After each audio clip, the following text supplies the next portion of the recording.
Oke. Oke, halo halo Mbak Sleeping Forest. Oke, yuk mulai aja kali, Mas Sony. Gimana? Ya, oke. Oke, berarti saya duluan kali ya, update ya. Iya. Lu suara lagi batuk, geng. Oke, ini buat teman-teman juga sih nih, ntar share screen. Yang mana ini? Share screen apa? Ini kayaknya. Bener kan ini ya? Share screen. Ini kan? Ya, Oke. benar. Sip. Oke. Jadi mungkin latest update dulu ya. Apa update terbaru dari Digital Lab gitu ya. Jadi di Digital Lab itu kita selalu memperbaharui apa produk-produk digital yang kita bikin gitu ya. Selain buat pertama buat ya apa teman-teman buat belajar juga, buat kita juga sebenarnya sih buat knowledge bank gitu ya. Nah, kemarin itu kalau dari saya updatean terbarunya adalah ini kemarin udah ada ya Academy AI Agent ya, dan ini kemarin kita banyak juga update-update terbaru soal masalah AI agent, dari mulai apa setup-setupnya segala macam, use case tadi kasus segala macam itu tulisannya makin banyak di sini. Jadi kalau ada yang mau ikutin bisa ke sini. Terus kita juga kemarin nulis, saya nulis yang bagian sini namanya adalah Academy Prompt Engineering gitu ya. Nah, ini adalah salah satu kursus lagi yang kita bikin yang memang khususnya buat yang lebih basic dari Academy AI Agent ini. Kalau AI Agent ini itu dia lebih apa ya, lebih agak sedikit advance karena di sini harus udah ngerti sedikit-sedikit soal masalah tentang gimana caranya LLM bekerja, gimana caranya prompting segala macam, dasar-dasar prompting segala macam. Nah, tapi yang lebih basic lagi, kadang-kadang orang masih nggak ngerti gimana cara nge-prompt. Itu masih sesuatu hal yang orang belum begitu ini banget ya. Jadi AI itu outputnya bagus apa enggaknya itu tergantung dari bagaimana caranya kita nge-prompt. Dan ini menurut saya sih kalau dari semua produk digital yang apa namanya ada di sini, menurut saya yang paling fundamental dan yang paling kedepannya yang paling harus kita pelajarin sebagai seorang apa ya, yang hidup di di masa atau era AI sekarang adalah ya ini bagaimana caranya kita bisa berkomunikasi secara efektif dengan AI, caranya dengan cara belajar prompt engineering gitu ya. Nah, sebenarnya kalau kita belajar atau cari di Google segala macam prompt engineering itu tutorialnya banyak gitu ya. Ada yang tentang bagaimana caranya bla bla bla prompt engineering segala macam dari mulai basic sampai all the way sampai yang sangat teknis. Kalau yang basic-basic segala biasanya ngejelasin tentang gimana caranya prompting segala macam bla bla bla, dasar-dasar prompting segala macam. Kalau yang agak sedikit lebih teknis itu ada yang mode ini namanya adalah prompt engineering guide, di mana di sini ngebahas tentang bagaimana caranya kita nge-prompt AI untuk bisa menghasilkan sesuatu yang lebih spesifik lagi. Tapi semua apa pengetahuan tentang prompt engineering itu tuh tersebar di internet dan nggak ada satupun yang benar-benar punya satu basis yang atau tempat yang benar-benar ngajarin dari awal banget sampai akhir banget kayak gitu. Nah, sebenarnya apa saya pun nyari-nyari segala macam, kenapa sih nggak ada yang ini kan? Akhirnya ya udahlah kumpulin terus habis itu bikin ini nih. Namanya adalah Academy Prompt Engineering. Dan ketika saya explore lagi ini ada banyak banget hal yang menarik di dalam sini kayak gitu. Nah, jadi kalau kita lihat ya, ini materinya yang Academy Prompt Engineering. Jadi di Academy Prompt Engineering ini itu nanti akan dijelasin tentang namanya adalah dasar-dasar prompting ya. Jadi bagaimana cara kita bisa ngobrol sama AI secara lebih efektif, yang sederhana banget lah ini ya atau salah satu ilmu yang paling fundamental banget untuk kita pelajarin di era AI sekarang ini. Itu ngobrol sama AI dari mulai cara ini teknik-teknik dasar ya, dari mulai bagaimana caranya kita bikin konteks atau ngasih konteks ke AI, gimana caranya kita ngasih sampel, ngasih format yang jelas supaya AI-nya outputnya bagus, kasih length, outputnya mau berapa lama, tone, terus juga constraint gitu kan, terus juga macam-macam nih ya, ada menyertakan apa segala macam lah, ini banyak nih ada multi step instruction atau chain of thought kayak gitu. Ini yang paling dasar banget gitu ya kalau kita mau belajar di AI. Kalau disuruh balik lagi, kalau disuruh milih dari semua ini, kalau saya disuruh milih sih ini yang paling wah ini gila sih. Ini kita harus benar-benar belajar nih di bagian sini, karena kalau misalnya kita nggak belajar ini itu bakalan ketinggalan banget ya. Kalau kita udah loncat ke sini itu teknologi AI berkembangnya luar biasa banget. Nanti mungkin Mas Sony bakalan ngasih lihat gitu tentang Akademi AI Agent ini gitu ya. Bagaimana sekarang kehidupan kita bisa jauh lebih mudah dengan adanya AI Agent. Tapi ya balik lagi, dasarnya kalau nggak ngerti tentang promptingnya itu bakalan susah banget gitu ya. Jadi ini harus benar-benar kita pelajarin kalau mau loncat ke sini gitu ya. Terus di sini ini yang dasar-dasar prompting ya. Nah di dalam dasar prompt engineering itu biasanya untuk bisa mengingat orang, bisa orang prompting dengan bagus tanpa mengingat berbagai macam teknik secara banyak gitu. Ada salah satu teknik namanya adalah prompting framework. Nah ini prompting framework tuh ada banyak ya. Ada Ape, BAB, CARE, CoStar, RACE, RISE, Ryzen, RTF, Tech, dan seterusnya. Ini ada banyak banget di sini ya. Ini dijelasin dalam materi Akademi Prompt Engineering. Dan kemudian pas lagi saya eksplorasi lagi gitu ya di Prompt Engineering ini, ternyata AI itu tuh wah ini yang mungkin orang belum pernah ngebahas ya. AI itu bisa kita ajak ngobrol dan bisa kita bikin dia itu punya mode berpikir. Yang ini yang benar-benar ya, kalau kita kelasnya misalnya kita kerja di suatu perusahaan atau segala macam, kalau kita kelasnya udah ke atas ya, udah bukan operasional segala macam. Sekarang operasional pun sekarang udah dituntut untuk bisa solving problem banyak gitu ya. Nah, kita di sini bisa utilize yang namanya adalah mode berpikir AI. Di sini ada 12 mode berpikir AI, gimana caranya kita ngobrol sama AI dan gimana caranya kita suruh AI ini bisa solving problem gitu ya. Di sini ada 12 mode berpikir: divergent, convergent, lateral thinking, system thinking. Yang mungkin yang paling kita sering kenal itu namanya adalah critical thinking. Bagaimana caranya kita bisa nyuruh AI untuk bisa berpikir kritis terhadap suatu problem lalu menyelesaikannya dan seterusnya. Terus juga kita bisa di sini ada materi-materi juga yang namanya adalah gabungan ya. Bagaimana caranya kita bisa menggabungkan mode berpikir AI ini supaya bisa mendapatkan jawaban AI yang lebih komprehensif. Dan hasilnya, ini salah satu contoh hasilnya. Misalnya ya, divergent thinking. Nih, ini ada yang namanya divergent thinking. Jadi divergent thinking itu adalah bagaimana caranya kita, ini adalah sistem berpikir manusia yang kemudian kita hijack, masukin ke dalam AI. Outputnya adalah kayak gini. Misalnya kita masukin prompt ke AI kayak gini: bertindaklah sebagai chef avant-garde radikal, hasilkan 10 ide menu makanan atau minuman ekstrim yang melanggar logika kuliner konvensional namun membuat orang penasaran setengah mati, abaikan kelayakan dapur biasa. Nah ini disebut namanya adalah divergent prompt.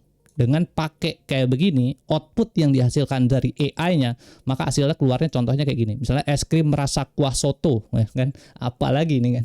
Jadi kalau kita mau butuh ide bisnis yang benar-benar diverse, itu kita bisa pakai kayak begini gitu ya. Es krim rasa kuah soto, kopi espresso yang disajikan di dalam cangkir dari es batu rasa kelapa bakar yang meleleh perlahan, apalagi nih kan.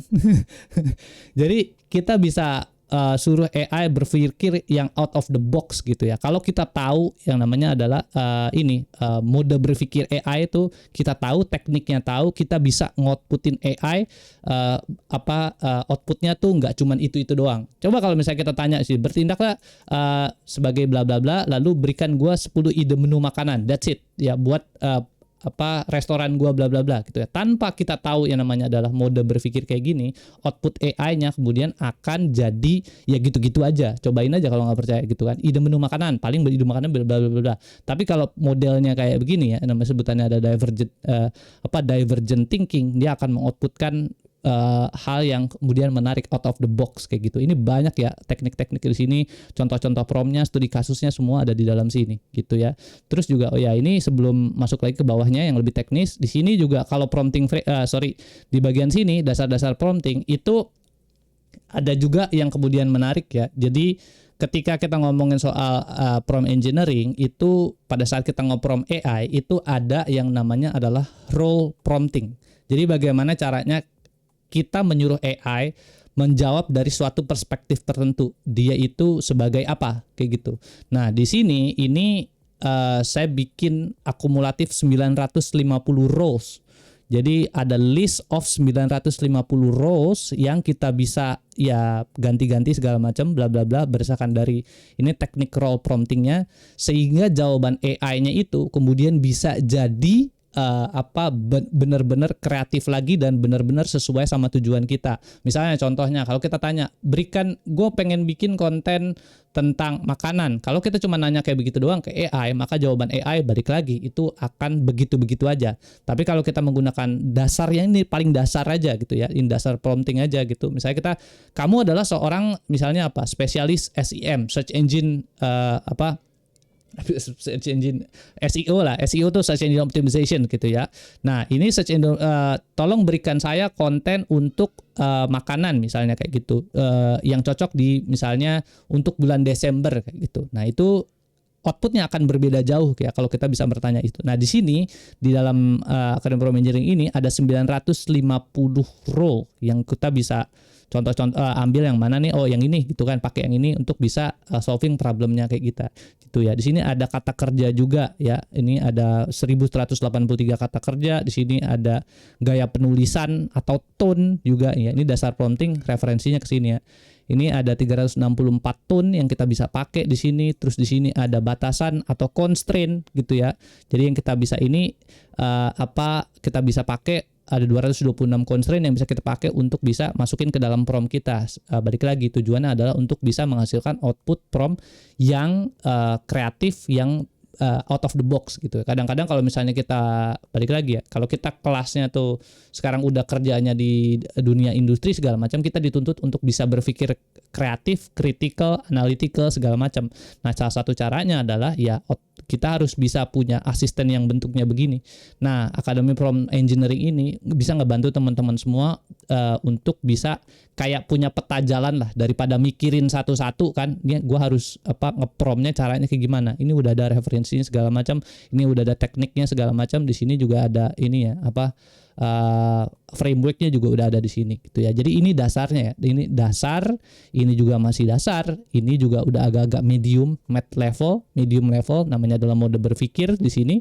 Terus di sini juga ada yang namanya adalah prompt engineering gitu ya. Jadi di sini ada yang tingkatnya lebih tinggi lagi ya, dimana di sini kelasnya ya udah, kalau misalnya kita belajar prompt engineering ini kelasnya mungkin udah kelas engineer gitu ya. Mungkin kalau udah kelas manager segala macam ini butuh banget belajar ini. Kenapa kayak begitu? Karena output AI-nya itu biasanya bukan kelas yang ini aja, sebenarnya outputnya udah bagus sih. Cuman kalau kita mau lebih jauh lagi gitu kan, berpikir kritis sama AI untuk bisa menemukan angle atau sebuah solusi yang lebih powerful dari pertanyaan bisnis kita, pertanyaan konten kita segala macam, itu kita bisa pakai teknik namanya banyak nih, ada teknik prompt engineering gitu ya. Misalnya kayak zero shot prompting gitu ya, gimana cara kita bisa kasih sampling, few shot prompting, ada chain of thought gitu ya, thinking step by step, ada meta prompting, self consistency, generated knowledge, ini macam-macam sih ini ya, ada banyak banget bla bla bla segala macam. Ini ada tree of thought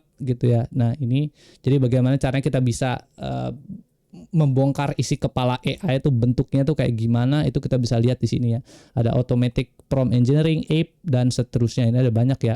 Yang kemudian menarik di antara sini biasanya yang orang-orang ngajarin gitu ya di di YouTube segala macam, itu biasanya paling umum sih kayak gini: zero shot prompting, chain of thought, terus juga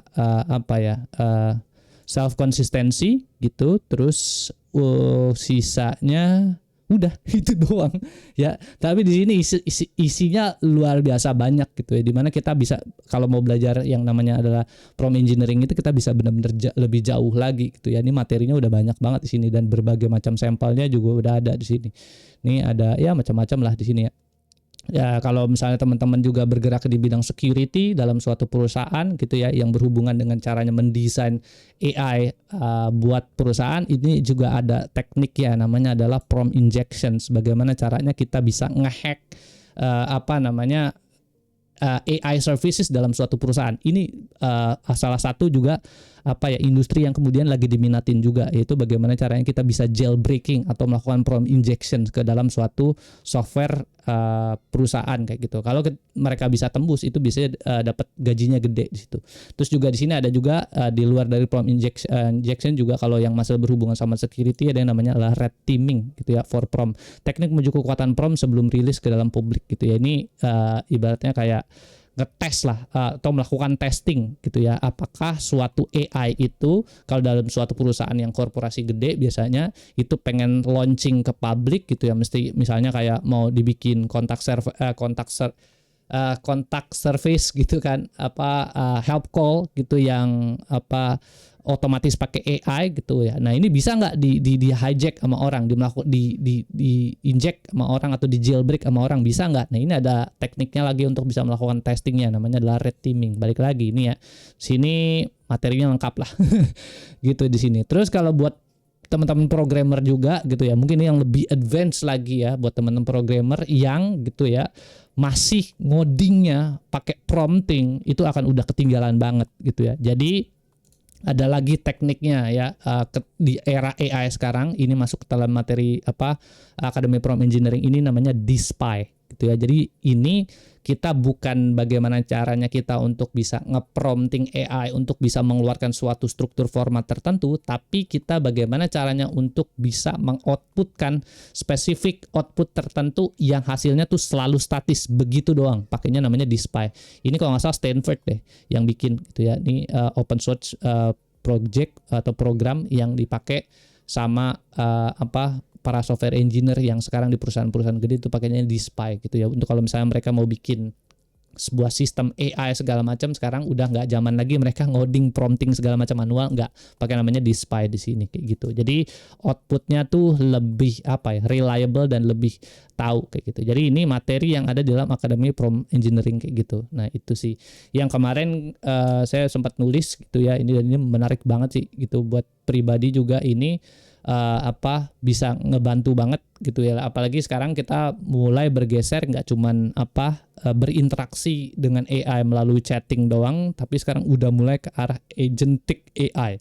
Nah gimana kalau misalnya kita nyuruh agentic AI tapi kalau kita nggak tahu dasarnya, itu akan sangat-sangat merepotkan itu. Makanya ini sangat penting banget buat saya belajar juga, buat teman-teman belajar juga. Di sini ada Prompt Engineering 101 gitu sih. Jadi itu update dari materi kursus ya. Lalu kemudian ya kalau teman-teman resource-nya mau belajar yang pakai bahasa Inggris segala macam yang lebih teknis bisa di sini ya gitu. Sip, itu aja mungkin ya. Gimana Mas Sony, lanjut? Oke, saya lanjutkan atau mungkin ada pertanyaan dari teman-teman dulu. Iya nih, ada pertanyaan. Halo Mas Langsung Mamuang nih. ya, langsung chat aja. Nanti kalau misalnya ingin tanya, oke mungkin langsung aja saya. Oke.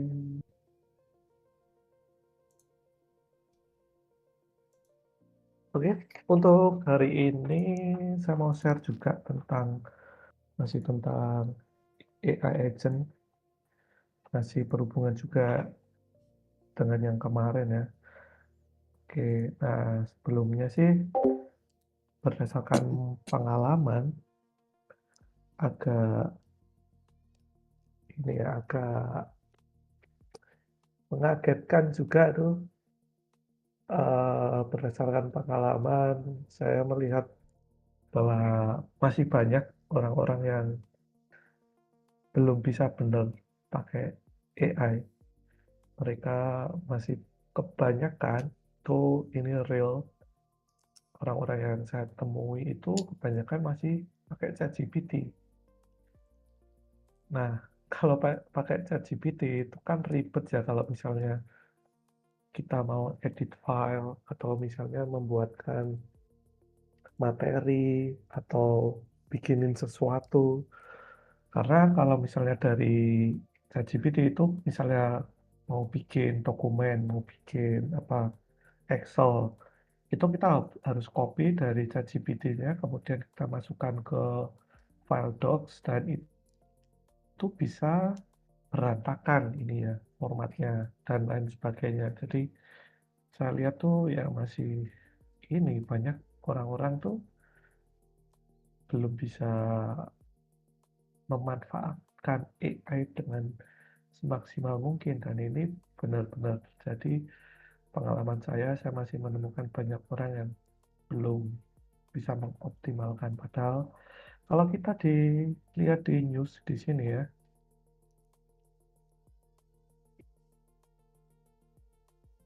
nah kalau kita lihat news di sini udah perkembangan AI itu udah luar biasa ya.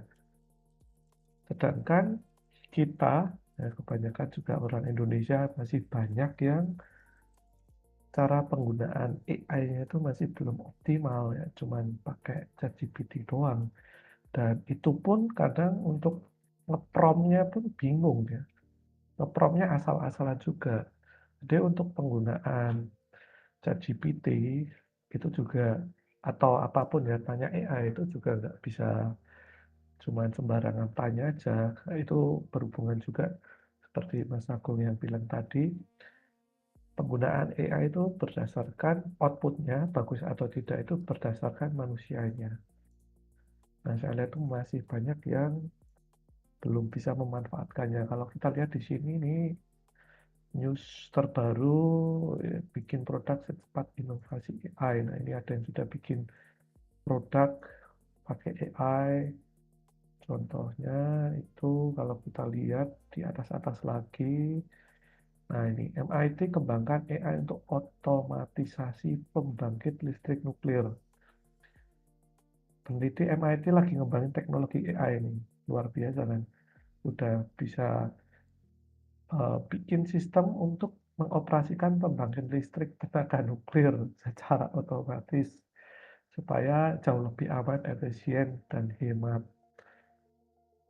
Kalau kita lihat-lihat lagi atas itu, wah perkembangan AI itu memang luar biasa gitu. Sedangkan kita pakai AI itu masih, nah ini contohnya ya, AI slop ini adalah terms atau istilah penggunaan AI yang nggak bagus itu biasanya hasilnya menghasilkan konten yang sampah, yang gambarnya jelek, yang kelihatan banget lah AI. Nah, kalian itu kalau udah terbiasa menggunakan AI itu pasti tahu hasilnya itu AI atau enggak itu pasti akan tahu. Nah, banyak banget di sini kalau kita lihat. Nah, sangat disayangkan ya kalau kita ketinggalan banget gitu masih pakai ChatGPT dan promptingnya masih ngasal-ngasalan. Nah, kemarin itu saya udah share juga untuk AI agent, penggunaan AI agent untuk bekerja di device kita atau di laptop atau di PC, dia bisa langsung edit file, bisa langsung uh, pindahin file dan lain sebagainya. Jadi nggak usah copy paste dari ChatGPT ke dokumen kita. Nah, di sini versi lanjutannya ya. Kemarin saya juga sudah mention bahwa AI agent itu nggak sebatas itu aja, tapi dia bisa melakukan untuk menulis atau mengorganisir third party. Third party itu aplikasi luar ya yang nggak ada di device kita. Contohnya apa? Contohnya Google Docs, Google Sheets gitu. Nah, kan kita sering ya kalau misalnya kerja di kantor itu kita pakai Google Docs atau Google Sheets atau uh, ya dokumen-dokumen lain yang online gitu kan. Nah, itu kita bisa juga langsung baca dokumennya dan edit langsung di sana. Jadi terintegrasi selain di device kita, dia juga si AI agent ini itu bisa langsung direct untuk menulis di Google Docs dan lain-lain. Nggak hanya sebatas Google Docs ya, tapi banyak banget integrasinya. Nah, di sini saya akan uh, sedikit tunjukkan ya untuk praktek secara langsung gimana sih gitu. Mungkin yang pertama kita harus punya dulu ya AI agent, pakai aja anti gravity, bisa di-download di sini, terus nanti install aja sampai kita bisa buka di laptop kita atau PC kita, tampilannya begini nanti. Nah, kalau dilihat sebenarnya ini simple juga, ini cuman chat doang. Tapi chat di sini bisa langsung menjalankan interaksi dengan file-file yang ada di dalam laptop kita. Oke, kalau sudah install, terus ini saya akan buka untuk materi yang ada di modul Akademi AI Agent 101, itu ada di digital.agusudoro.com, yaitu materinya bisa diakses. Ini cuma salah satu aja. Ini cuma salah satu aja, teman-teman, dan ini ada banyak banget. Nah, di sini saya akan fokus untuk ini, supaya ada gambaran AI Agent itu bisa apa lagi ya, selain bisa ngedit langsung di device kita. Nah, jadi ada yang namanya konsep di AI, itu MCP ya. MCP. MCP itu adalah model konteks protokol. Apa itu? Nah, jadi si AI agent itu bisa langsung mengakses aplikasi, contohnya di sini Gmail, ada Google Drive, ada Calendar, ada Google Sheets, dan ini nggak cuma Google Workspace ya, tapi apapun itu, misalnya Notion atau apapun itu, YouTube, terus media sosial kita seperti Thread, X, dan lain-lain. Nah, itu adalah konsep dari MCP, model konteks protokol. Jadi si AI agent ini nanti langsung bisa mengakses direct gitu. Dan itu nanti bisa dikerjakan di laptop dan di PC kita. Jadi itu ya MCP. Kurang lebih itu gambarannya. Nah, di sini saya akan langsung aja praktek untuk si AI agent anti gravity bisa langsung menjalankan tugas-tugasnya di Google Workspace. Nah, ini tidak akan saya jelaskan langkahnya satu persatu karena ini akan panjang banget. Nah, teman-teman kalau misalnya pengen berminat ya supaya bisa melakukan ini, bisa ini ya untuk beli materinya di Akademi AI Agent 101, dan ini hanya salah satu contohnya aja, masih banyak banget materi yang lain. Oke, nah di server MCP ini nanti kita bisa itu ya, sudah saya tadi katakan bisa akses Gmail, Google Drive, dan lain-lain. Nah, di sini sudah ada langkah-langkahnya. Kalau teman-teman udah punya akses materi ini, tinggal ikutin aja langkah-langkahnya, apa yang harus dipersiapkan dulu. Kemudian cara mengaktifkannya, dan lain sebagainya. Dan ini juga nggak terlalu susah, cuman langkah-langkahnya agak cukup lumayan banyak ya. Kita perlu aktifkan HPC dan lain-lain. Nah, di sini saya akan lompat karena saya udah setting semuanya ya berdasarkan dari langkah-langkahnya ini. Nah, oke. Saya akan sampai ke bagian bawah sini untuk melakukan konfigurasi MCP supaya bisa berkomunikasi si AI agent-nya. Jadi kalau sudah sampai setup-nya sudah sampai sini, itu nanti untuk setup-nya nggak usah teman-teman punya kemampuan programming, nggak usah install macam-macam di laptop atau device-nya. Kalau di yang langkah atas itu sebenarnya cuman ini ya, aktifin yang ada di sini. Mungkin saya akan kasih gambaran sedikit aja. Nah, dia cuman buka ini console.google.com. Nah, ini nanti cuman klik-klik bagian-bagian aja. Nah, selebihnya itu nanti di bawah sini itu adalah uh, intinya supaya bisa akses itu nggak perlu install Python, Node.js, dan lain-lain. Tinggal copy aja, kemudian masukkan di sini, biarin AI yang kerja ya. Kita nggak usah ngoding, nggak usah susah-susah bikin script, langsung aja masukkan di sini.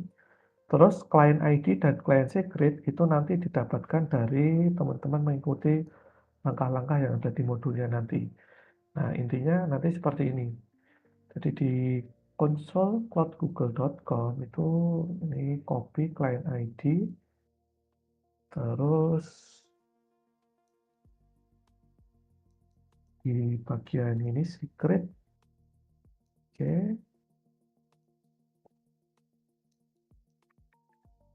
oke. Nah, kalau sudah itu langsung kirimkan aja. Nah, biarkan AI-nya bekerja untuk melakukan konfigurasi, nggak usah kita susah-susah ngoding, susah-susah install macam-macam. Nah, cukup dengan Kopas ini masuk ke sini, udah beres gitu. Kita tunggu aja. Nah, ini ada satu catatan lagi ya. Kalau teman-teman membuka anti gravity terus misalnya prompt apa gitu dan si AI-nya mau mengakses atau menghapus dan lain-lain, biasanya default-nya itu dia akan meminta izin permission gitu. Dan misalnya kalau banyak, nanti kita harus klik accept satu persatu. Nah, di sini bisa klik settings, terus agent. Nah, bagian security preset ini ganti turbo mode. Tapi di sini perlu diperhatikan ya, harus hati-hati teman-teman. Pastikan teman-teman kalau misalnya mau mengaktifkan turbo mode, itu benar-benar ini ya, apa yang ingin dilakukan itu aman. Karena kalau kita pakai turbo mode, nanti si AI-nya itu ya udah nggak ada batasannya, mau edit, mau tulis, mau hapus, itu tidak meminta izin pada kita. Dia langsung. Nah, kelebihannya sih kita nggak perlu klik-klik accept gitu ya, tapi nanti bisa langsung jalan aja. Nah, seperti contohnya ini. Nah, kalau kita lihat di sini tadi, itu si AI-nya itu kan banyak menulis, mengedit file ya, yang ada di device saya. Nah, kalau nggak saya aktifin tadi, itu harus klik yes. Kalau misalnya mau edit lagi, yes, yes, yes. Nah, itu kelamaan. Makanya di sini saya nonaktifkan pakai turbo mode supaya ya udah kerjakan aja gitu. Kalau sudah ini ya, nanti kalau di materinya sini, nah, kita tinggal klik aja untuk autentikasi supaya dia punya akses. Klik aja, kemudian login, terus oke ini continue aja ya karena ini kan private jadi aplikasinya nggak bisa diakses oleh orang lain, hanya kita aja. Jadi continue aja, oke continue. Oke, nah ini udah dapat kodenya, copy, kemudian kita masukkan di sini ya. Oke, kita masukkan ini tokennya. Oke, kita tunggu di sini si AI-nya akan bikinin script, kemudian akan integrasi MCP supaya kita nanti bisa langsung akses email, Google Drive, Google Sheet directly dari sini. Jadi kita nggak usah buka browser, buka misalnya Gmail, misalnya kita mau buka apa Google Docs, nggak usah, kita langsung bisa chat dari sini. Nah, ini udah bisa nih kayaknya ya. Hasil verifikasi uji coba, oke. Oke, kita coba tes ya. Pertama, saya akan gunakan contoh prompt-nya di sini. Oke, di sini saya akan coba memeriksa email yang belum terbaca. Oke, saya akan copy, masukkan di sini. Jadi ini cuman tampilkan daftar 5 email terbaru di inbox Gmail saya. berstatus belum terbaca. Nah ini nggak usah di ini sih, nggak usah dipusingin, ini nggak usah aja, nggak apa-apa. AI-nya udah pinter. Oke, enter. Kita coba ya AI-nya. Kita minta 5 daftar email terbaru yang belum terbaca. Oke.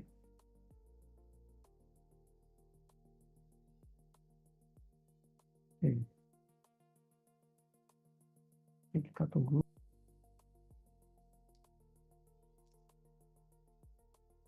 Nah ini kalau misalnya tidak diaktifkan tadi, itu akan minta permission. Kita harus accept, accept gitu. Nah kalau sudah diaktifkan turbo mode, itu tidak akan klik accept. Nah ini masih proses karena kalau pertama kali mungkin ini ya butuh waktu ya, karena dia lagi bikinin script dan integrasi.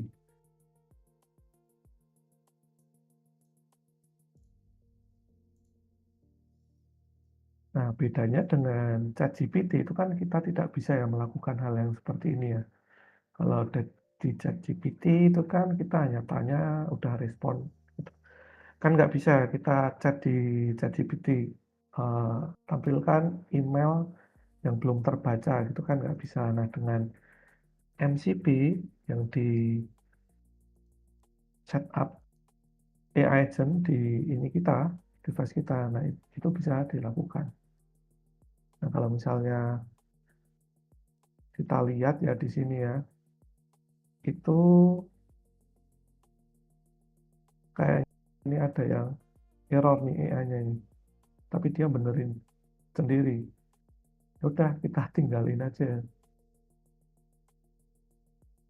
sampai AI-nya itu berhasil. Kalau bahasa gaulnya sekarang itu namanya pecut AI ya.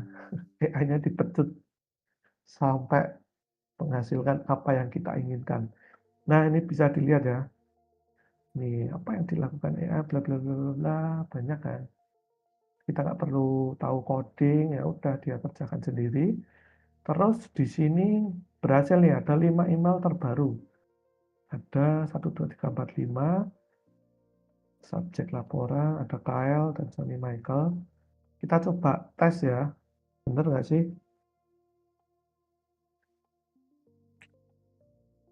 Kita coba buka Gmail manual. Oke, nah bener kan? Dua ini. Halo. Oke, nah kita itu bisa langsung ya, selain membaca, langsung misalnya tolong jawab email dari Sony Michael.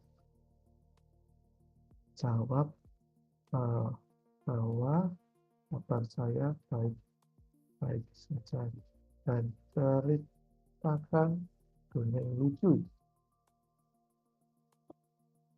ke kemudian kirim email langsung ya. Nah, hal ini bisa dilakukan ya.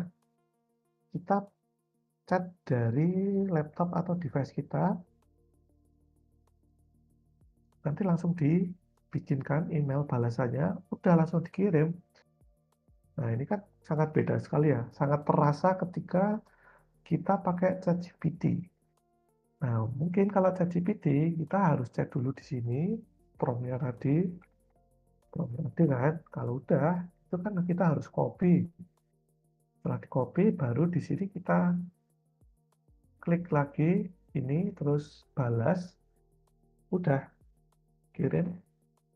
Itu berapa klik coba ininya, prosesnya. Banyak kan?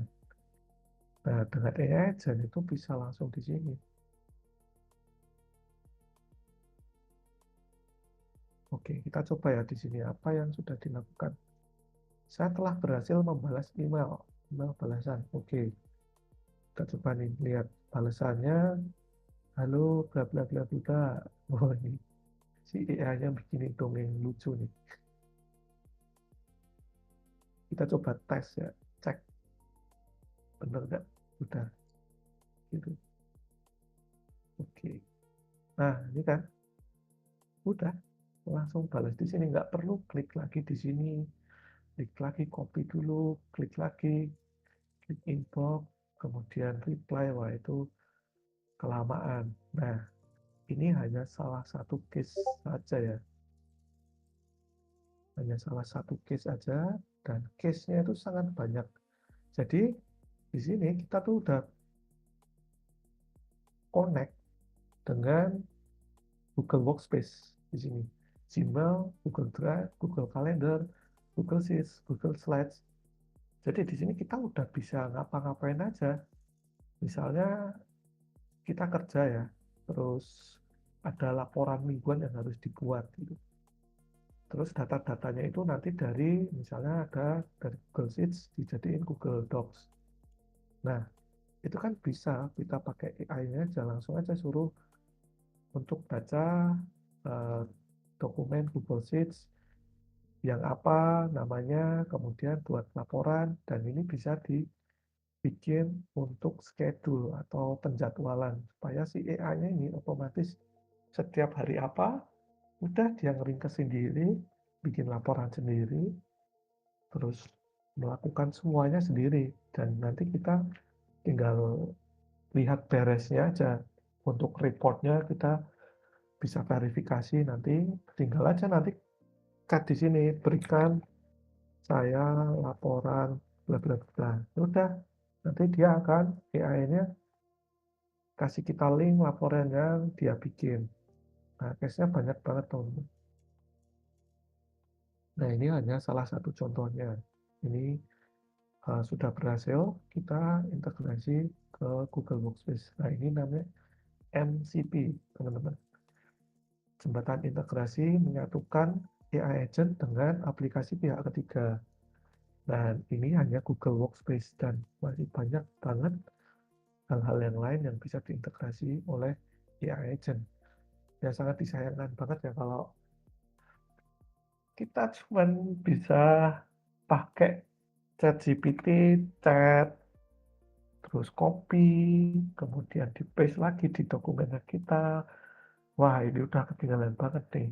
Dan ini sebenarnya juga masih hal basic ya teman-teman ya, MCP dan lain sebagainya ini. Masih banyak lagi hal yang lebih advance lagi ketika kita menggunakan AI dan bisa mengoptimasikan AI ini. Contohnya ya, kita lihat tadi ya di news ya, ada AI yang bisa untuk pengembangan dan mengkontrol listrik tenaga nuklir dan lain sebagainya. Itu wah, kita harus update terus nih AI, jangan sampai ketinggalan gitu. Oke, mungkin itu aja sih dari saya untuk kali ini ya, untuk ini MCP. Ya, semoga teman-teman bisa pakai ini dan paham. Kalau misalnya mau lebih detailnya ya cek di ini di kita.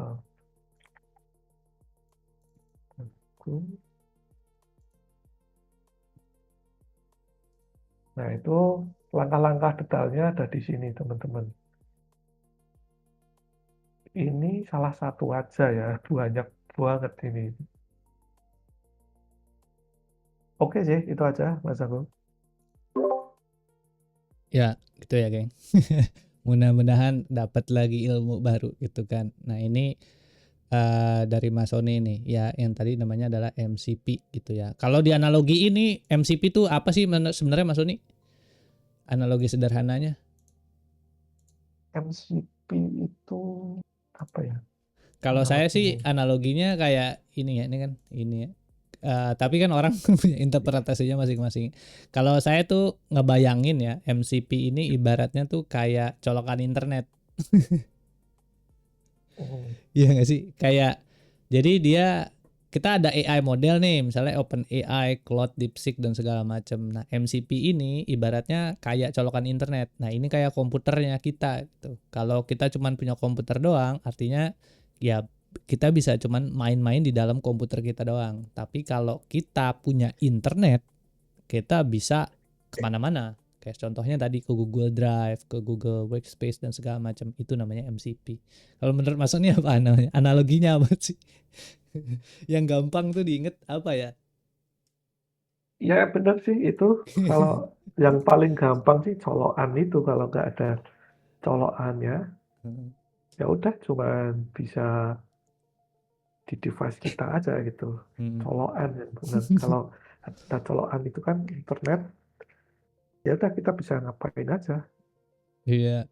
Kalau saya tuh selalu berpikir sebenarnya namanya analogical thinking. Jadi gimana caranya bisa memahami suatu konsep yang susah menjadi sesuatu hal yang sederhana. Nah, itu caranya adalah nyambung-nyambungin sama hal yang eh, kita biasanya lihat dalam kehidupan sehari-hari apa. Kalau saya mikirnya ini kayak colokan listrik aja. Kayak colokan internet, sorry. Jadi kalau AI-nya hanya kita pakai di dalam ya sandbox sebutannya atau di dalam komputer kita doang, ya udah dia bisanya hidup di komputer kita doang. Tapi kalau kita colokin ke internet yang tadi dijelasin sama MCP, Mama Sony, itu dia akan bisa doing a lot more works. Dia akan bisa mengerjakan banyak hal lagi kayak gitu ya, dan seterusnya kayak gitu. Nah mungkin kalau di yang tadi dijelasin sama Mama Sony, yang ini materi ini ya, mengintegrasikan kantor digital bla bla bla, ini mungkin kalau dari sisi sekarang gitu ya, memang belum seamless Mas Sony ya. Maksudnya belum gampang banget banget tuh kayaknya nggak nggak juga gitu ya. Masih teman-teman harus bisa ngikutin step by stepnya gitu, setupnya. Nggak kayak sekali klik doang terus langsung jadi gitu kan Mas Sony ya.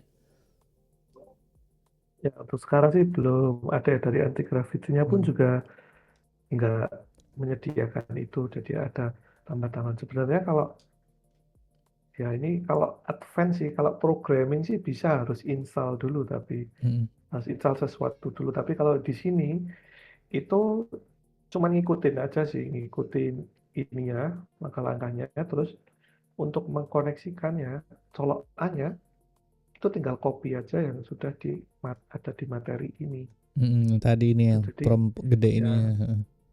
ya itu colokannya udah kita sediain di sini gitu. Gitu, iya. Jadi ya ini adalah salah satunya sih. Tapi mungkin menurut saya sih juga pasti nanti karena ini anti gravity juga adalah satu hal yang cukup baru ya di dunia per AI-an gini. Ya.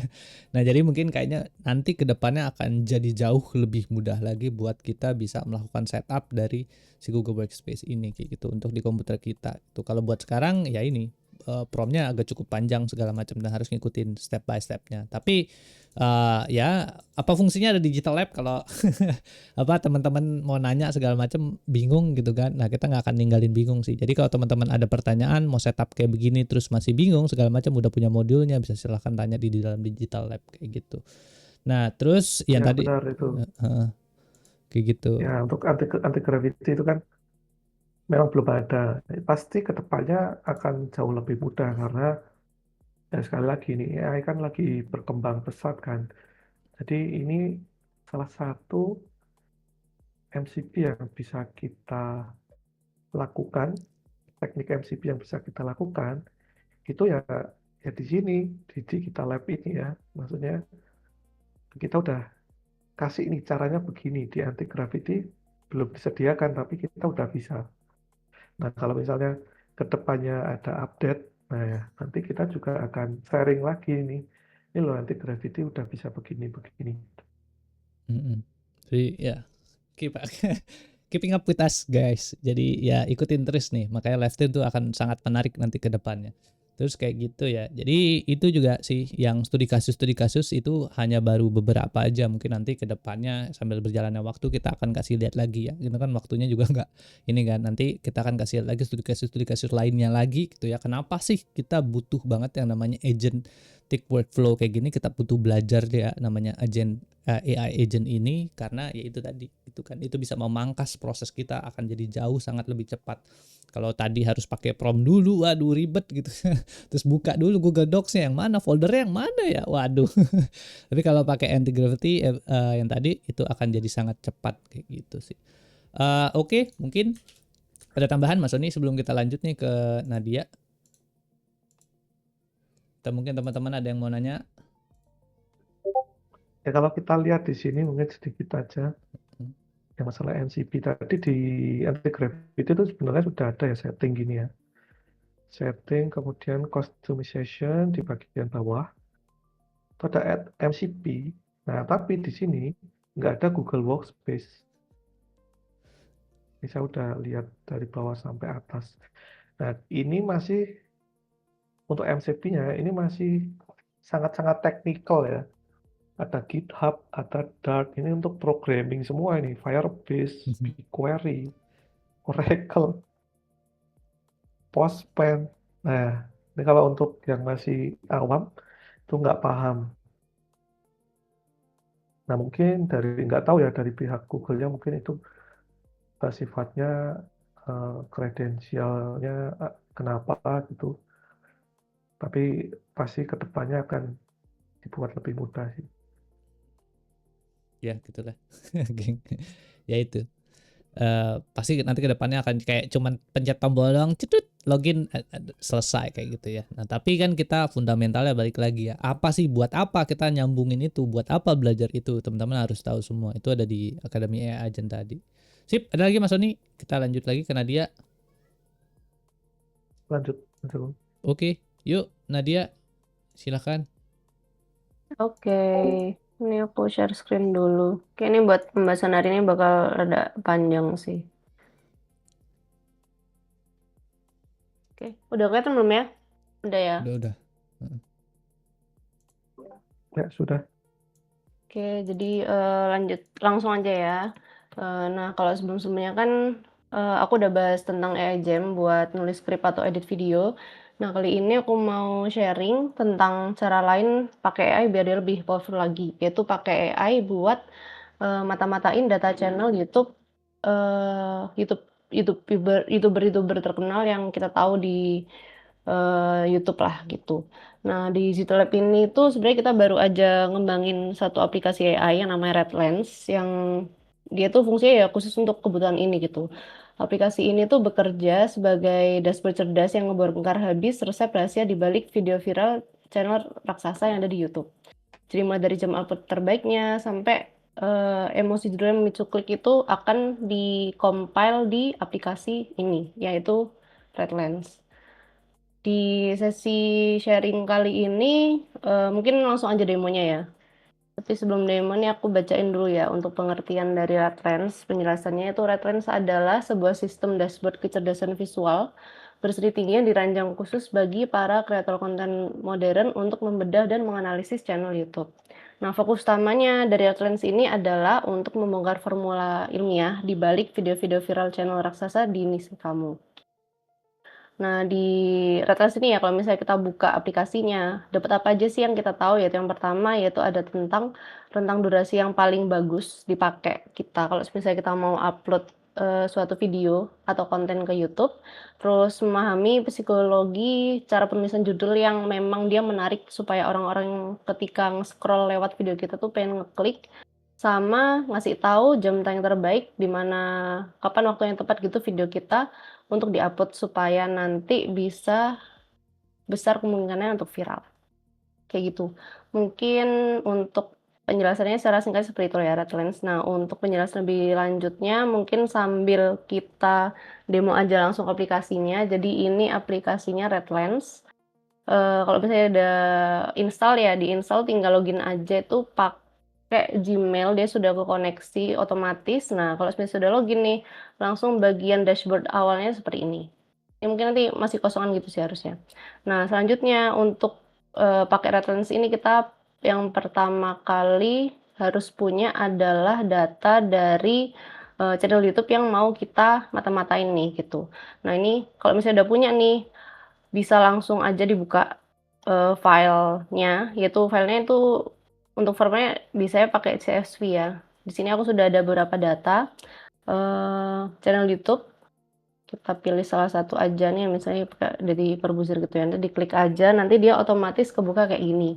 Nah, tapi sebelum kita lanjut ke bagian isi dari RedLens-nya ya, mungkin ini nanti aku perlu kasih caution juga. Jadi sebelum kita buka, ini kan kalau misalnya mau buka isi dari channel YouTube-nya kan langsung dipencet aja nih analyze. Nah, tapi sebelum itu perlu kita melakukan namanya optimize dulu. Jadi optimize ini perlu dipencet supaya nanti semua data-data, entah itu dari likes-nya, komennya, itu semuanya dijadiin satu supaya nanti bisa langsung dibaca kayak gitu. Jadi tinggal confirm and start, terus bisa langsung datanya udah siap lah untuk dibuka kayak gitu. Nah, ini mungkin lanjut aja ya. Ini aku coba buka yang pakai Gadgetlin aja. Ini sudah aku optimize sebelumnya. Klik aja analyze. Nah, ini nanti di Redlens itu dia akan langsung memunculkan semua data-datanya. Untuk penjelasan datanya ini ada 6 kategori ya yang bisa dilihat. Itu yang pertama ada overview, terus ada timing and cadence, ada duration, psychology, interaction, sama viral hits. Nah, ini nanti kan lumayan banyak ya, nanti aku jelasin per tabnya aja biar nggak bingung. Nah, untuk yang pertama ini di tab overview. Nah, di bagian overview ini dia tuh ada yang paling atas ini ya, ada 4 data yang bisa kalian baca, yaitu yang pertama adalah total views-nya. Jadi ini adalah ya jumlah akumulasi penonton gitu ya dari awal channel ini ada, yaitu channelnya si Gadgetin ini.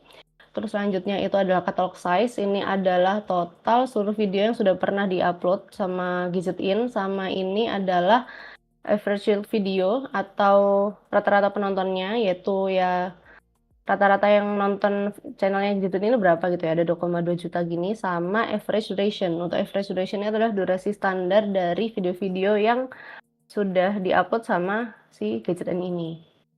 Jadi nanti kita bisa tahu kayak, oh ternyata dia channelnya itu sudah sebesar apa gitu kan, bisa kelihatan dari bagian 4 data utama di atas ini kayak gitu. Nah, dari keempat data ini nanti kita bisa langsung baca nih potensi pasarnya di niche ini. Kan kalau Gadgetin kan dia bahas tentang pergadgetan gitu ya. Jadi kita lihat, oh ternyata dia sudah punya ya, views-nya aja udah sampai berapa nih, 3 miliar gitu, udah bisa gede banget gitu. Terus kita bisa lihat juga dia seberapa aktif ngupload-nya. Terus ya pokoknya kita jadi tahu lah secara kasarannya seberapa besar pasarnya si akun atau channelnya Gadgetin kayak gitu. Terus selanjutnya ini ada view growth trajectory atau grafik tren pertumbuhan kumulatif target. Nah, grafik ini tuh berguna banget buat nemuin kapan channelnya Gadgetin ini pertama kali viral. Nanti bisa dilihat ya, di sini kan ada beberapa grafik ya. Ini tinggal dicari aja. Nah, grafik yang ada lonjakan tajam ya, kalau di sini dia kelihatan yang paling naik itu ada di sekitar 2018 ini kan, sama 2019 nih adalah masa-masa grafiknya naik banget. Nah, ini tuh fungsinya kenapa kita bisa lihat ini itu supaya nanti kita tinggal cek aja tuh video apa yang dirilis di tahun-tahun ini. Dari sini kita bakal bisa lihat, oh ternyata video semacam ini loh yang bikin views itu dia langsung terdongkrak, langsung viral kayak gitu. Nah, itu semacam kayak bisa nemuin cheat code lah atau rumus konten yang disukai algoritma YouTube itu supaya bisa kita tahu gimana sih suatu video YouTube itu bisa viral. Kayak begitu kurang lebihnya. Terus selanjutnya yang paling bawah ini ada outlier performance analysis. Jadi bagian ini tuh dia menunjukkan video-video outlier, yaitu video yang kinerjanya itu melonjak jauh di atas rata-rata channel tersebut. Jadi kayak kasarannya ya video-video yang viral lah kayak gitu. Nah, lewat fitur ini itu nanti kita bisa membedah nih topik apa yang lagi diminati, terus mempelajari video-video apa sih yang works gitu supaya orang-orang tuh kepo buat nontonin videonya gitu. Jadi dari situ kita akhirnya dapat insight bagaimana caranya untuk bikin konten yang pakai angle unik yang mirip kayak gini gitu. Jadi semacam kayak bisa apa tuh, ngambil inspirasi dari outlier video yang ada di Gadgetin. Nah, di sini nanti kita bisa lihat ya, baik itu dari segi views-nya atau likes-nya atau komennya. Ini kan bisa kelihatan di bawah sini kayak dari dia ngurutin top 20 gitu ya. Untuk periodenya ini bisa dipilih dari last 7 days, last 30 days, last 3 months atau last 6 months sampai all time-nya juga bisa. Ini coba all time ya. Kalau di views ini berarti dia ngurutin tuh outlier, video outlier. Jadi video yang paling viral lah ya kasarannya itu. Dari yang paling banyak ini sampai 30,7 juta yang nonton, sampai dia nih semakin kesini semakin diurutkan lah ya, pokoknya dari yang views tertinggi sampai terendah, tapi ini nunjuknya ya top 20-nya kayak gitu. Terus selanjutnya kalau misalnya ini untuk overview kurang lebih seperti itu ya penjelasannya. Nah, selanjutnya kita pindah ke tab selanjutnya, yaitu timing atau cadence. Jadi untuk timing dan cadence ini tuh fungsinya untuk menemukan waktu tayang dan jadwal upload yang paling optimal, supaya nanti waktu kita upload tuh video kita bisa mendapatkan coverage yang besar lah, kayak gitu. Nah, di sini kita langsung aja yang ke bagian sini aja ya, bagian optimal publishing day. Jadi apa itu optimal publishing day? Ini dia itu kayak menjelaskan atau memunculkan data untuk menemukan hari upload dari si konten channel yang lagi kita buka. Di sini kan bisa dilihat ya, ada yang batang biru sama grafik merah ini. Nah, ini dari sini kita bisa lihat nih jumlah yang biru ini video count-nya, terus sedangkan kalau yang merah ini tuh average views atau jumlah orang yang nonton. Jadi tipsnya itu ya kalau misalnya di sini bisa mencari optimal publishing day yang bisa kita contek gitu ya dari gadget ini tuh adalah cari aja yang dia batang birunya pendek. Jadi dia video count-nya yang dikit tapi garis merahnya tuh tinggi. Jadi yang apa di-upload-nya sedikit tapi ternyata viewersnya tuh banyak. Nah, kalau di sini kan kelihatan ya, di sini ternyata dia paling banyak ada di hari Senin sama di hari Minggu. Berarti memang optimal publishing day-nya mungkin kalau misalnya kita berkaca dari channelnya Gadget ini memang 2 hari ini adalah hari yang paling tepat untuk kita nge-publish video kita. Kurang lebih kayak gitulah untuk penggunaannya. Terus selanjutnya untuk golden hour ini tuh dia menunjukkan jam tayang yang paling ramai. Jadi kita bisa lihat ya para viewers ini nontonnya jam berapa sih? Nah, kayak gitulah. Dari sini nanti kita bisa lihat ya nih, mungkin di sini ada sama ya, untuk yang ungunya ini adalah jumlah video yang di-upload, sama yang merah ini adalah jumlah viewersnya. Kita cari aja nih, dia itu jam sibuk nontonnya kapan. Ini berarti kapan nih average views-nya kan berarti nih, sekitar jam 2 gitu ya, dengan upload volume-nya segini. Nah, kita kalau misalnya mau cari waktu yang tepat atau buffer time, supaya kayak semacam apa tuh, hijacking waktu upload yang pas. Nah, itu kita tinggal dari jumlah jam paling tinggi ini, viewersnya, kita tarik mundur sekitar 2-4 jam. Nah, itu untuk membantu ketika misalnya kan kalau YouTube itu kan ketika kita upload video tuh dia masih ada waktu sekitar 2 jam kan untuk menjadi transkrip dari video kita. Nah, kita mengambil jarak buffer time itu supaya kita bisa hijack ketika video kita ke-upload. Nah, itu dia sudah mendapatkan di bagian jamnya yang banyak orang nontonnya. Kurang lebih kayak gitulah. Itu mungkin untuk yang golden hour ya, jadi menunjukkan jam berapa lah kita upload video di waktu yang tepat tuh jam berapa, kayak gitu. Terus selanjutnya untuk yearly rhythm ini, dia tuh menunjukkan untuk secara kalau ini kan tadi per hari, kalau yang ini per jam, nah kalau ini dia per bulannya dalam 1 tahun. Jadi bisa dilihat aja, kita cari golden time-nya. Yang paling bagus itu kita memanfaatkan upload di bulan apa. Kalau misalnya ini kan paling banyak di sini average views-nya di bulan apa nih, Oktober gitu ya. Nah, Oktober ini kita nanti coba cari lihat apakah ada momen-momen khusus gitu di bulan Oktober kok sampai dia views-nya bisa banyak gitu. Kalau Oktober itu mungkin kalau di luar negeri itu kan lagi ada kayak semacam apa tuh, musim gugur gitu kali ya. Mungkin kita bisa upload yang berkaitan dengan itu. Sesuaikan aja tema-tema yang berhubungan dengan bulan-bulan yang dia views-nya itu banyak. Nah, kayak gitu. Untuk yearly rhythm-nya seperti itu. Terus selanjutnya untuk content velocity heatmap. Nah, untuk content velocity heatmap itu dia itu memetakan distribusi ya secara tahunan. Jadi total ya per tahun. Kalau tadi kan sudah dari per jam, per hari, per bulan. Nah, ini dia per tahun. Ini bisa dilihat kayak dia jumlah postingannya si gadget ini tuh kapan aja gitu ya. Apakah dia posting setiap hari atau dia postingnya di hari tertentu. Nah, dari sini kita bisa melihat pola sebaran dari grafik tahunannya. Jadi kita bisa mengukur konsistensi si channel ini tuh ngupload-nya sesering apa sih? Nah, kayak gitu. Nah, dari sini kita bisa contek tuh kayak misalnya, ini kan bisa dibilang mostly hampir setiap hari ya, Gadget ini tuh, ngeposting video. Nah, mungkin dari sini kita bisa dapat insight, oh ternyata memang mungkin kita perlu posting suatu video ke YouTube itu secara rutin. Nah, kurang lebih seperti itu. Selanjutnya kalau sudah timing and cadence kita pindah ke duration. Nah, duration ini itu fungsinya buat ngebongkar strategi durasi video yang pas. Supaya kita tuh paham durasi mana sih yang paling disukai para viewers ini gitu.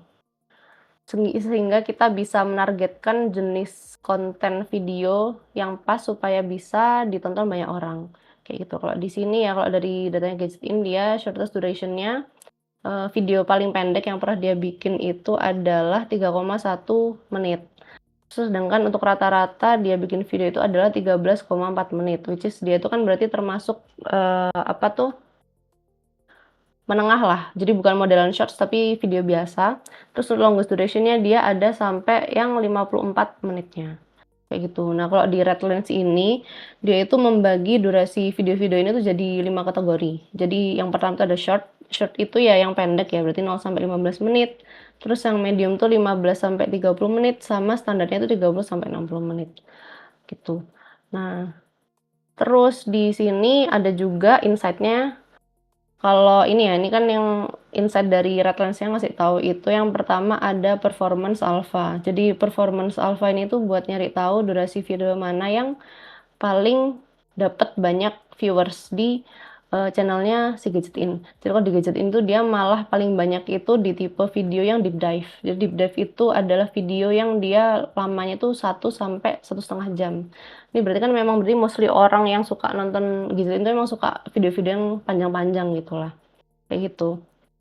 Terus selanjutnya ini ada juga strategic pivot. Nah, strategic pivot ini adalah untuk menjelaskan jenis konten apa sih yang works gitu yang ada di channelnya si Gadget In. Nah, kalau di sini dia itu mostly sering ngupload yang short video. Jadi short video yang kurang dari 15 menit, tapi sebenarnya setiap kali Gadget itu ngupload video panjang yang 60 sampai 90 menit atau tipe yang deep dive itu ternyata malah mengenerate atau mendapatkan engagement lebih tinggi. Berarti kan memang secara kesimpulannya berarti memang kalau untuk Gadget ini dia tipe yang memang bagus untuk bikin video yang panjang. Nah, itu mungkin bisa kita pakai buat insight ya, apakah kita memang perlu ketika membuat video yang berkaitan dengan review gadget atau apa itu mungkin kita perlu menyasar tipe video yang deep dive kayak gitu. Terus selanjutnya ini adalah authority proof. Nah, authority proof ini dia memperlihatkan apakah penonton di niche ini, yang di niche-nya si Gadget ini itu tipe yang suka nonton video panjang atau pendek. Nah, dari situ kita tahu dia tipe konten video apa sih yang cocok gitu. Nah, kalau di Gadget ini dia cocoknya adalah yang deep dive kayak tadi yang aku jelasin itu. Jadi video-video panjang itu malah disukain sama penontonnya. Selanjutnya ini ada sweet spot scatter matrix. Jadi sweet spot scatter matrix ini simpel aja sih sebenarnya. Tinggal kalau misalnya kita mau lihat konten video mana sih komentar kita yang banyak views-nya. Terus kalau banyak views-nya tuh dia durasinya yang seberapa lama kayak gitu. Nah, kalau di sini kan kalau di paling naik ke atas tuh berarti views-nya semakin banyak, terus sebelah kanan yang bawah ini adalah penjelasan durasinya. Kalau di sini kan bisa dilihat di sini views-nya paling banyak itu ada ini yang nyobain HP 37 juta yang bisa dilipat. Nah, ini dia sampai views-nya itu 16 juta. Nah, untuk length-nya ini dia kurang lebih panjangnya adalah 10 menit. Jadi ternyata konten videonya Gadget In yang punya views terbanyak itu adalah dengan panjang videonya itu yang 10 menitan. Nah, kayak gitu. Ini bisa dilihat. Jadi video mana lagi yang paling banyak yang nonton kayak itu bisa dilihat dari ini. Ini sebenarnya kayak semacam lebih ke visualisasi aja sih supaya mempermudah kita untuk membaca datanya kayak gitu. Terus yang terakhir itu ada duration band performance analysis. Jadi untuk fitur ini tuh dia membandingkan jumlah video yang diupload, jadi ini yang warna merah ini, sama rata-rata jumlah penonton yang dibagi per 5 kategori durasi video yang tadi aku sebutkan. Jadi short, medium, standard, deep dive, sama epic. Nah ini, di sini kita bisa lihat ya, bisa dibandingkan antara si jumlah video sama rata-rata viewersnya. Fungsinya itu ya cari aja ya celah durasi yang paling pas gitu. Konten video kita tuh cocoknya pakai yang durasinya berapa, dengan views tertinggi itu yang mana gitu. Cara untuk bacanya ya gampang aja ya, tinggal cari aja yang batangnya pendek ini. Jadi kalau batangnya pendek kan berarti dia durasinya jarang diunggah. Terus dibandingkan sama yang biru atau viewersnya yang melonjak. Kalau di sini sih dia bagian deep dive ini ya. Jadi kayak postingannya dikit tapi ternyata yang nonton banyak. Ini berarti mungkin ini adalah opportunity gitu. Kita bisa bikin modelan video yang kayak gini. Kurang lebih seperti itu. Itu buat yang duration. Kita lanjut lagi ke psikologi. Nah, untuk psikologi ini sebenarnya simpel aja sih, lebih untuk memahami secara psikologis gitu ya. Apa sih hal-hal yang men-trigger orang itu untuk mengklik video atau apa faktornya apa aja gitu. Nah, kalau di sini untuk yang di awal dia ada yang pertama melihatnya dari segi emoji. Jadi apakah pemberian emoji itu akan meningkatkan views. Nah, kalau di Kitchen ini tuh dia hasilnya adalah iya. Jadi kalau misalnya kalau misalnya dia ngupload video dengan emoji itu tuh views-nya semakin banyak apabila dibandingkan sama yang video tanpa emoji. Terus ini untuk capitalization-nya yang bagus yang paling sering dipakai sama Gadgetin itu adalah yang dia agresif high caps. Jadi di high caps, di apa tuh caps lock semua gitulah ya videonya itu. Terus sama buat punctuation multiplier-nya. Nah, ini dia suka upload yang dia memang high impact gitu. Jadi kayak yang wow gitu itu malah video-videonya mendapatkan lebih banyak views-nya kayak gitu. Di sini juga bisa dilihat buat kayak guest power leaderboard. Jadi kayak keyword-keyword apa yang dia banyak dapat views-nya banyak bisa dilihat di sini. Terus ini juga ada top performing individual words-nya. Ini kata-katanya. Kalau ini topiknya ya, kalau ini kata-katanya yang paling banyak di mana. Sama ini adalah penjelasan tentang nih capitalization matrix-nya.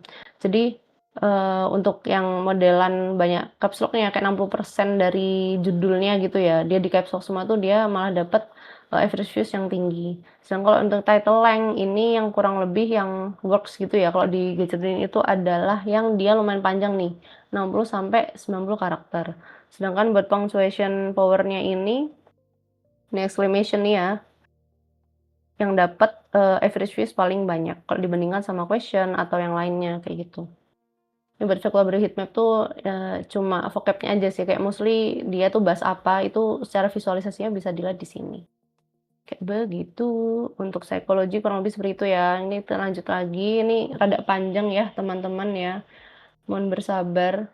Terus selanjutnya untuk tab interaction, ya ini kembali lagi ya berarti ya interaksi gitu ya. Dia menganalisa interaksi dari channel YouTube-nya si Gadgetin. Jadi di sini kita bisa lihat buat average engagement rate-nya dia berapa, terus total likes-nya dia itu berapa, sama total komen-nya dia berapa. Nah, tapi untuk intinya ya sebenarnya itu yang bisa dilihat adalah bagian content velocity heatmap-nya ini. Jadi content velocity heatmap ini tuh dia adalah fitur yang dia tuh memetakan sebaran jadwal upload sama jumlah penonton yang nonton di channelnya si Gadgetin ini selama setahun penuh. Ini kurang lebih sama kayak yang di depan sih. Dan nanti kita cara bacanya tinggal cari aja ya, cek warnanya di peta tahunannya. Area warna ini yang paling pekat, yang paling banyak ini, yang paling tebel ini, itu nandain berarti itu adalah bulan-bulan yang paling pas gitu. Dimana si gadget ini tuh dia tuh aktif upload dan dapat views yang besar. Di sini bisa dilihat buat kayak nentuin gitu jadwal musiman bulan kapan sih yang pas buat kita aktif buat ngupload video supaya mendapatkan views yang maksimal juga kayak gitu. Itu kayak lebih ke efektivitas kita ketika memproduksi video sih kayak gitu. Interaction kurang lebih kayak gitu aja. Terus yang terakhir adalah viral hits. Nah, viral hits ini itu adalah ini sebenarnya inti dari semua dari RedAnds-nya ya. Dia adalah fitur yang ngumpulin semua video yang super viral dari kompetitor channel yang kita masukin datanya ke RedLens ini. Nah, buat di gadget ini tuh bisa dilihat ya nih. Dia viral hits nomor 1 itu adalah tentang kelakuan brand HP di Indonesia. Dia sampai dapat views-nya 30,7. terus yang lain-lainnya kita bisa lihat. Nah, fungsinya kenapa nih kita harus meng-compile, video-video viral dari suatu channel. Di sini tuh nanti kita bisa ngecek baik dari jenis video itu kayak apa, terus, durasinya berapa, judulnya kayak gimana, terus, isi kontennya tuh dia kayak memantik apa gitu, kok sampai orang-orang akhirnya, tertarik untuk nonton sampai views-nya itu bisa sebesar itu. Nah, dari situ tuh kita bisa mencontek formulanya, supaya nanti formula itu bisa kita aplikasikan ke video yang mau kita buat. Jadi kayak semacam, eee, nyontek, sebenarnya nggak nyontek juga sih ya, ya mirip kayak nyontek sih, kayak copycat gitulah, kayak gitu. Jadi lebih cheat sheet. Nah, lebih pasnya cheat sheet sih, biar kita gampang ketika mau menyusun suatu video, dengan menyesuaikan dengan viral hits dari, kompetitor channel yang mau kita cek, kurang lebih seperti itu. Nah, kalau di sini kita bisa cek ya based on views-nya, likes-nya, sama comments-nya ini disesuaikan aja kalian mau ngelihatnya yang kayak gimana. Terus bisa dipilih juga untuk periodnya dari, 7 hari lalu, 30 hari, 30 hari lalu, 3 bulan lalu, sampai 6 bulan lalu, atau all time itu bisa semua. Kayak begitu. Mungkin kurang lebih buat Redlands penjelasannya gitu aja sih. Karena aku kembalikan ke Mas Agung. Ini kayak panjang sekali ya penjelasannya. Ya, oke. Oke, so tadi itu ya yang dijelasin sama Nadia, namanya adalah aplikasi Redlands gitu ya. Jadi ini sebenarnya aplikasinya dikembangkan udah cukup lama itu, cuman belum rilis gitu karena ya memang cukup susah sih bikin aplikasinya kayak gitu ya. Jadi dia banyak moving parts-nya di situ. Nah ini ya kayak gitu. Jadi kalau teman-teman mau lihat yang aplikasi Redlands itu udah ada Digital Agus Sudoro, sekarang sudah bisa diinstal di dalam komputer kita, dan di dalam sini juga ada beberapa sampel-sampel datanya yang bisa dipakai untuk bisa melakukan apa yang tadi ya, ngeluarin grafik-grafik yang tadi kayak gitu ya. Ini sebenarnya pertama kita start dulu deh, kick off dulu dari apa sih alasannya kita bikin ini gitu kan, apa alasannya kita bikin Redlands ini gitu ya. Nah ini Redlands ini gini, AI itu kalau tanpa didukung sama data akan jadi halusinasi gitu. Dia misalnya kita bilang, tolong bikinin saya konten tentang yang cocok buat bulan Desember gitu ya. Oke, dia akan kasih nih bla bla bla bla bla bla bla bla bla. Tapi apakah konten ini benar-benar konten yang cocok, yang bagus, yang viral di bulan Desember itu kita nggak pernah tahu gitu ya. Makanya dibilang tadi AI tanpa data sama dengan halusinasi. Artinya dia cuman kayak ngasih jawaban ya asal aja gitu kan. Kayaknya sih begini gitu ya kata AI, tapi tanpa ada data fakta yang benar-benar bisa kita pertanggungjawabkan. Nah, dengan menggunakan Redlands ini itu kita semua bisa melakukan yang namanya adalah fact checking terhadap apa yang dikatakan sama AI. Buat teman-teman yang konten, ini akan sangat-sangat amat berguna gitu ya, karena ini bisa dipakai untuk channel apapun yang ada di dalam YouTube. Kemudian datanya bisa divisualisasikan ke dalam bentuk yang tadi kayak gitu ya, channel-channel kayak misalnya dari Kobuzier Entertainment kayak tadi ya, gadgetin itu tentang gadget segala macam, tentang programming macam-macam terserah. Jadi kalau teman-teman gitu ya punya channel YouTube atau konten segala macam, ini akan jadi sangat-sangat berguna. Nggak cuma di YouTube doang sih, bisa di berbagai macam sosial media, Instagram gitu ya, TikTok segala macam. Datanya kita bisa pakai dan kita bisa replikasikan ke dalam platform yang berbeda. Tapi ini fokusnya ke YouTube doang kayak gitu ya. Jadi ini adalah salah satu cara kita untuk bisa melakukan yang namanya adalah fact checking gitu. Setelah datanya dapat, setelah datanya kita tahu yang segala macam, kita udah punya kontennya, lalu kita komparasi dengan Redlands ini, maka kemudian kita bisa punya kesimpulan bahwa yang mana yang viral ya. Ya udah kayak gitu. Kita akhirnya bisa lakukan itu. Nah, ini kalau di perusahaan, kalau dalam bentuknya yang layer bawah gitu ya, atau operational buat teman-teman gitu, ini Redlands ini teman-teman bisa pakai gitu untuk kebutuhan konten sehari-hari. Tapi kalau masuk ke UMKM, di dalam UMKM itu strukturnya biasanya lebih agak lebih lebih desain struktur konten marketingnya tuh lebih terstruktur sekarang. Ada yang namanya adalah content writer, ada content creator, ada yang namanya adalah content strategist. Nah, content strategist adalah orang-orang yang fungsinya adalah untuk bisa come up sama ide untuk bisa growing brandnya mereka. Misalnya kalau brandnya apa sih, kayak UMKM tuh apa, Nat? UMKM, Nat? brand apa sih brand UMKM? Gua ini deh. Apa sih sepatu misalnya ya? Sepatu misalnya apa? Kecantikan apa sih Nat? Ini Apa? brand kecantikan UMKM apaan ya? UMKM something tuh UMKM nggak ya? Oh iya something misalnya. Ya gue nggak tahu ya itu perempuan. Ya baju atau apalah kayak gitu-gitu ya. Pokoknya UMKM misalnya kayak tadi something kayak gitu kan. Nah, itu biasanya ada konten strategisnya. Nah, konten strategi itu biasanya mereka pakai berbagai macam teknik gitu ya.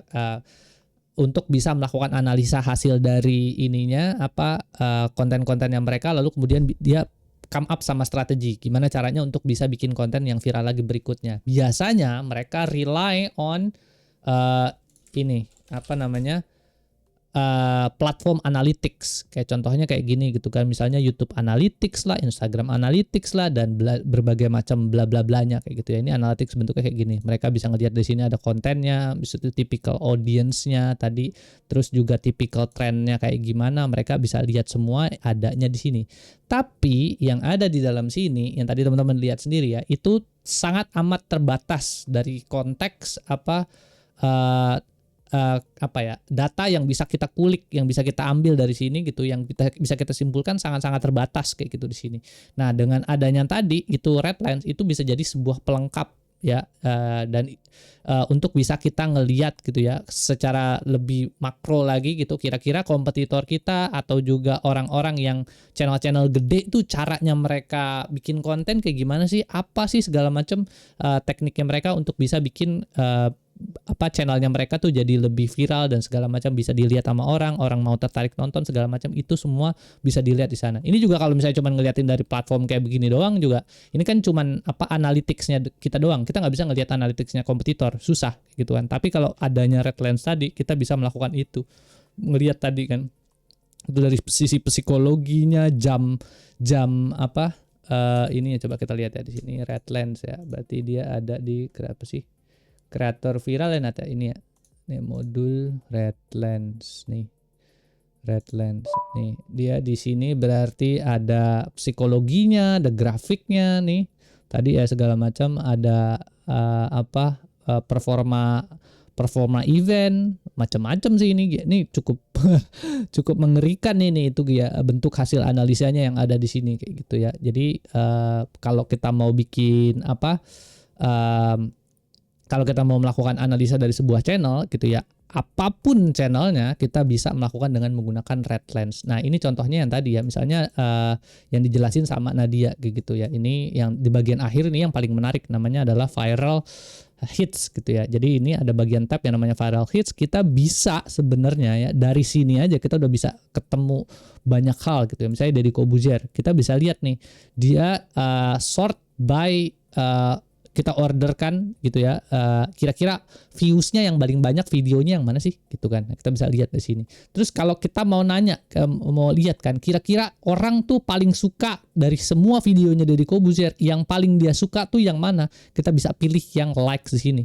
Ini ada tab likes-nya, nanti tinggal diklik, nanti dia akan sorting videonya berdasarkan jumlah likes. Jadi kita tahu videonya Deddy Corbuzier yang paling disukain sama orang yang mana, yang paling dikomentarin sama orang yang mana, itu semua kita bisa lihat based on yang ada di sini. Nah, kalau kita balik lagi mau ke YouTube, ke sini analytics, dari yang tadi aja kita susah lihat like segala macam, komen segala macam, ini bisa sih ya, kita di sini misalnya konten kita, terus kita lihat dia jumlah views dan komen. Tapi kan ini kan cuma punya kita doang lah, kalau punya kompetitor ngelihatnya gimana gitu kan, jadi akan susah. Nah, tadi itu Redlens ini ngebantu teman-teman yang UMKM, korporasi segala macam untuk bisa mengolah data gitu ya, terutama yang konten strategis, jadi bisa punya pertanggungjawaban yang lebih besar gitu berikutnya. Jadi ide-idenya tuh bisa sesuai fakta di lapangan, tuh ngintip kompetitor kayak gitu sih. Terus juga sebenarnya ya, mungkin ini nanti kita rilis lagi minggu depan kali ya. Sebenarnya kalau teman-teman di digital itu ini kan salah satunya Redlens ya. Mungkin nanti minggu depan kali Nadia tuh rilis lagi satu. Jadi ada lagi satu aplikasi namanya adalah Social Scraper. Nah ini lebih cukup mengerikan lagi sih ini. Jadi social scraper ini nggak cuman bisa ngambil data YouTube aja, tapi ini bisa mengambil data-data misalnya kayak Instagram, ngambil data TikTok segala macam bla bla bla, kemudian untuk bisa dilakukan analisa lebih lanjut gitu ya. Ini lebih mengerikan juga ini ya social scraper ini kayak gitu. Jadi kalau teman-teman tarik ya mungkin yang kerjaannya di bidang content strategist bisa either goes to Redlands or either goes to social scraper, ke situ sih. Gitu tambahannya. Nadia ada tambahin lagi? Sudah cukup. Oke. Iya. Mas Sony ada yang tambahin lagi? Mas? Ada pertanyaan gak nih, geng? Kita ngejelasin banyak. Dari saya udah cukup sih. Ada pertanyaan teman-teman?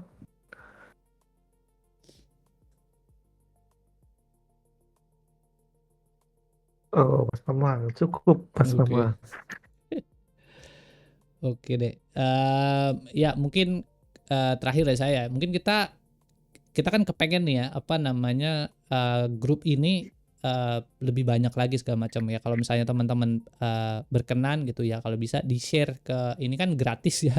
Digital Lab itu kan sebenarnya gratis gitu. Bisa di-share ke teman-teman yang lain. Sama ini juga sih. Ya ini mungkin perbedaan juga dari Digital Lab sama yang lain ya. Ini kalau kita lihat sebenarnya ini tuh sangat-sangat ini sangat-sangat berfungsi buat teman-teman yang mau bikin konten ya. Mungkin ini penjelasannya belum terlalu detail aja kali ya.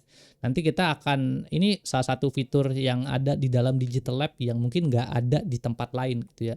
Dimana ini newsnya adalah sesuatu hal yang benar-benar terbaru dari berbagai macam berita. Jadi kalau kita mau keep in touch in context of AI, terus juga in context of content creation segala macam, itu nanti bisa lihat di news ya. Mungkin nanti kita bikin portal-portal berbeda lagi kali ya, buat news yang technical, yang news yang portal buat konten segala macam. Tapi kalau teman-teman mau belajar lebih banyak juga tentang AI tadi, Mas Sony juga bisa ngelihat di situ. Terus juga mungkin terakhir dari saya sih ya, teman-teman yang ini kita lagi godok sih ya, mungkin teman-teman yang rajin datang live stream nanti mungkin kita akan kasih ya giveaway sih gitu ya. Jadi nanti kita pengennya sih ini nanti diskusinya tuh kalau bisa rame gitu di setiap kali kita hari Jumat kayak gitu. Jadi nanti teman-teman yang rajin kita akan kasih giveaway segala macam, mungkin kita bisa kick off di minggu depan kali Jumat. Nah giveaway-nya tuh kayak gimana nanti stay tune lah, nanti kita akan kasih tahu lah di hari Jumat depan gitu. Jadi kalau mau belajar AI segala macam ini akan sangat-sangat bermanfaat nanti ke depannya kayak gitu. Terus oke, 8:30 sih. Udah cukup. Ada lagi Mas Sony? Dari saya sih itu aja. Nadia? Sudah. Oke. Ya udah, kalau kayak gitu kita close ya, geng. Mudah-mudahan ilmunya bermanfaat. Terima kasih semua yang udah join juga di dalam live stream ini. Kalau teman-teman ada saran segala macam, oh ya itu formnya Nadia tuh nanti mungkin bisa dikasihin ke Mbak Sleeping Forest atau Mas Mamoang gitu, kalau mau supaya kita bisa nanti ke depannya buat bikin live streamnya jadi bisa lebih bersesuaian sama kebutuhannya. Oke, itu aja. Thank you semua ya. Oke, Oke, thank you bye. semuanya. Malam. Selamat malam. Yuk.